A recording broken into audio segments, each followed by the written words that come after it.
Hey everybody, it's Steve at Primal RC. Today we're going to be going over our 1/8 scale Ram. This is our newest vehicle to our lineup. Today we are going to go over all the lovely features that this vehicle comes with so that you can see what it is you get for your money. This vehicle is packed with a bunch of wonderful features. We're going to go over one by one and showing you how to use said functions as well. This way when you get yours, you'll be able to operate it like a professional before it even gets there. So first things we're going to go over is this car does have 2-speed. So it's got a low speed and a high speed. So in low speed, this knob will be turned fully in the counterclockwise position, and that's your low speed. You're not going to want to switch speeds while driving. You will hear a gross sound of gears not being happy with each other. But to go into high speed, you'll turn this clockwise into the furthest position, and that is the high speed. If you notice, this also has a drag brake, which in the motor you can program to be lighter or stronger, however you want your drag brake to be. And drag brake is just, if you're not on throttle, it's on brake instantly. So then another feature on this vehicle, it has 3 driving features. You have front wheel drive, which would be the side switch in the furthest forward position, which will give you front wheel drive. If you want more traction, you would want to go to the middle position, which is going to give you your all-wheel drive. This is going to, probably be the method you use most for your crawling or, just everyday driving. And then for drifting, or if you just want to enjoy a squiggly vehicle, you can go ahead and go into all-wheel drive here. And now you see you're an rear-wheel drive. And then with this vehicle, you do as well have locking and unlocking front and rear diffs. So you can unlock one or the other, if not all. And that will be done by this switch here. If you want to do the rear, you would hit the right button. And if you want to do the front, you would hit the left button.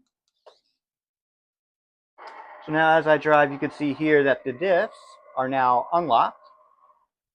And then again, to lock the front, hit the left button.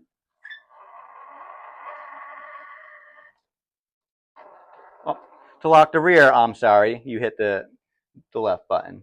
And then to lock the front, you'll hit the right. It does take a little second of rotating to engage, but once you start rolling, it does engage, and you are in fact with fully locked diffs, which is again going to be great for your crawling or off-road scenarios. Unlocked diffs would be better for your trailing or your high-speed driving to help with your turning. And now for your lights, the basic controls for the lights are going to be toggled with this button here, the third one to the right where you can see my thumb.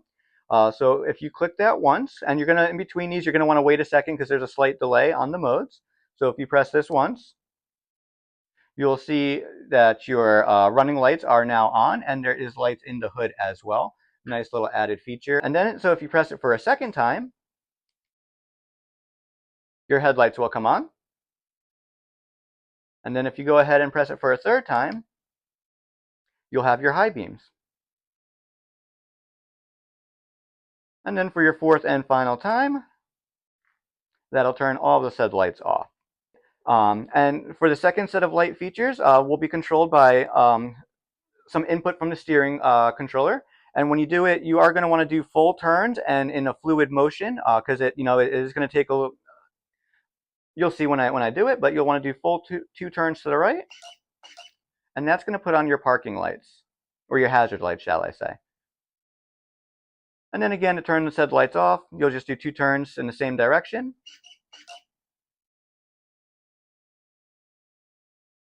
And that'll alleviate you from your hazard lights. And now if you want to switch from your daylight running lights to your amber daylight running lights, you're going to do 2 turns to the left. And as you can see, they now turn amber. And then if you want to go back to the regular daytime running lights, again, 2 turns to the left. And that'll put the regular daytime running lights on. Now, if you would like to activate your bumper lights, you're going to do 3 turns to the left.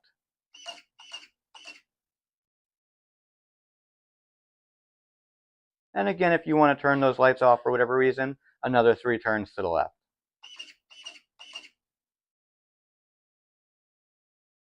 If you're driving down the trail and you happen to see the police on the trail or the park ranger walking by and you want to let passerbys know what's going on, feel free to double press this button and give a courtesy heads up that the game warden's around. All right, here we are on location in the rain, giving you guys the best shots for the best audience. So as you can see, it is raining out, and this vehicle is water resistant. Again, it's not waterproof. It isn't. The radio does sit inside a sealed receiver box, so again, water resistant. Never completely submerge any RC and expect to not have any problems. But we're out in the rain here today to show you the FOC mechanism in action. And what this is going to allow for you to do is to maintain the same speed as you traverse over bumps, which on a typical system you would have to increase your throttle to maintain speed or to make it up. This, you can just hold your throttle in one position and the vehicle is going to maintain that speed or RPM throughout that section that you're going over there. Even up that big bump right there, as you see, the vehicle did not slow down. That motor just kept turning. And if you're big into crawling, you're very familiar with the 110 setup that the HobbyWing Fusion comes with. This is the 1/8 HobbyWing with the FOC. So as always, if you like what you saw here today, you could help us out by liking, subscribing, and sharing our content. This vehicle will be available for pre-order in 3 different colors: blue, red, and silver. If you pre-order now, you will get free shipping if you're in the US, UK, or Canada. I want to bring up some things that we've noticed in the comments to point out. So if you don't like the window tints, they are just a window tint sticker. So if you would prefer the clear window look where you could see through and see the detailed interior, just go ahead and peel away the stickers that are giving the tinted effect there. If you guys have any other suggestions, questions, or things you want us to be aware of, go ahead and drop that down in the comments section, as we're always reading those, trying to improve. Stay tuned in the future, as we will be doing more updates and other videos to showcase other items as well as this. And as far as upgrade parts, they will be available once the vehicles are in-house.